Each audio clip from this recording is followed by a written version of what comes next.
Helo a chroeso i'r cyflwyniad yma i'r cwrs drama TGAU.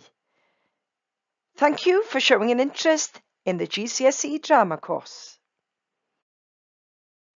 Gen i mae'r fraint o addysgu y cwrs TGAU drama.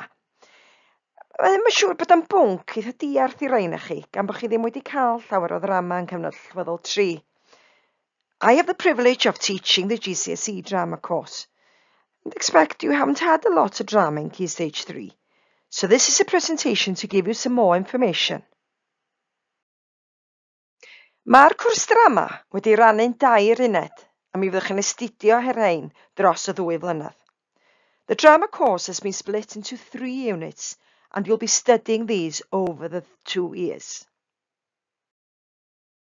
Ar gyfer yr uned gyntaf, mi fyddwch chi'n creu eich perfformiad eich hun, gwneud gwaith dyfeisio, wedi seilio ar sbarduna wrth yr rhain.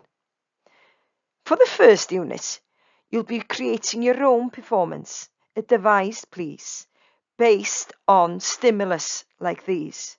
Yn gân, a song, an ymadrodd, a saying, dyfyniad enwog, a famous quotation, neu lun, or a picture or photograph. Ar gyfer eich gwaith perfformio, mi fydd angen i chi ymgyfarwyddo a technegau ymarferwyr theatr fel y 2 yma, sef Stanislavski a Brecht. Ond mae gennych chi blwyddyn 10 i gyd ar gyfer datblygu eich sgiliau a datblygu gwybodaeth a dealltwriaeth o hanes y theatr.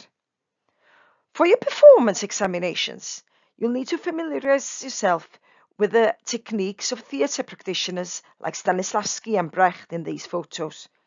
And you've got the whole of year 10 to develop your acting skills and your design skills and to learn more about the history of theatre. Yn y papur arholiad, mi fyddwch chi'n ateb cwestiynau ar ddrama da ni wedi bod yn astudio yn y dosbarth. A mi fyddwch chi hefyd yn sgwennu adolygiad o theatr fyw, sef perfformiad ych di weld yn y theatr. For your examination paper, you'll be studying one play, and you'll be reviewing a performance you've seen in the theatre. Ac yn obeithio bydd y Covid wedi clirio erbyn hynny, y bwriad ydy mwyn chi gael gymaint o berfformiadau theatrig ac sy'n bosib, ydy mynd â chi ar deithiau ledled y wlad yma, hyd yn oed mor bell a Llundain. And for you to have as many theatrical experiences as possible, we'll be arranging trips for you to the theatres all around the country, even as far as London. Mae'r cwrs yma wedi helpu chi ddall mwy am waith yr actor, sut mae'n defnyddio ei lais a symudiadau, ond hefyd mi fyddwch chi'n edrych ar gynllunio gwisgoedd a cholir. This course, of course, prepares you for the role of an actor and his use of voice and movement, but also looking at costume design and make-up. Mi fyddwch chi'n cael profiad o gyfarwyddo a gweithio fewn grwpiau. You'll have the opportunity to be a director and work within groups. Ond mae cyfle chi ddatblygu eich sgiliau dylunio hefyd, drwy fod yn dechnegydd goleuo, sain, cynllunydd set a chynllunydd gwisgoedd. There's also an opportunity for you to develop your skills as a designer, as a lighting technician, sound technician, set designer and costume designer. Ond pa swyddi eraill sydd ar gael i rywun sydd wedi astudio drama?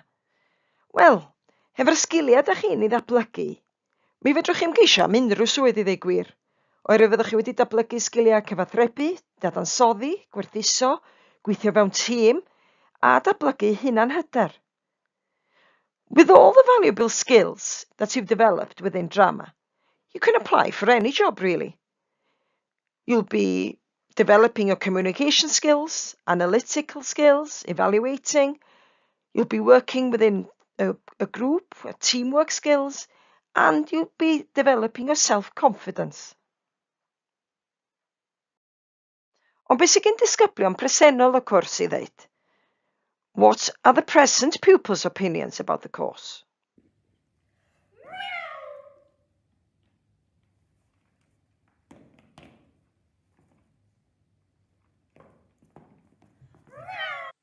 Mi ddylech ddewis drama gan ei bod yn pwnc llawn hwyl.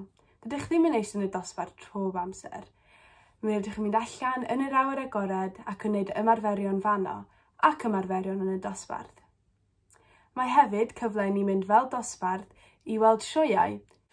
Mae'r gwaith yn amrywiol iawn. Mi rydym yn dysgu llawer am adegau gwahanol mewn drama, fel theatr Groeg, melodrama a comedia.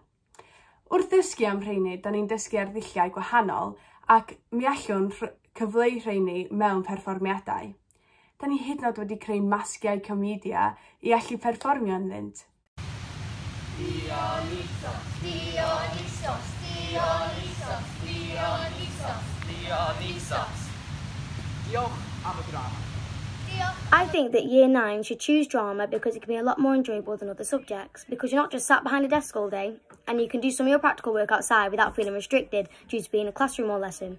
The work is very varied, and we research a lot about different types of drama throughout the years. We read plays and talk about what interests us most, and talk about how the actors would have portrayed themselves. We also make drama masks for characters that we have been given, and I think that there's very little limitations when it comes to acting out in different styles, as there are so many, and I think that the Year 9s would have a lot of fun. Ac ydy, mae drama yn gallu bod llawer iawn o hwyl. Drama is a lot of fun, and I hope I've given you a taste of the course. Gobeithio mod i wedi rhoi blas go lew i chi o'r cwrs drama Tygau, a gobeithio byddwch chi'n ymuno efo fi yn y gwersi cyn bo hir. Hwyl am y tro!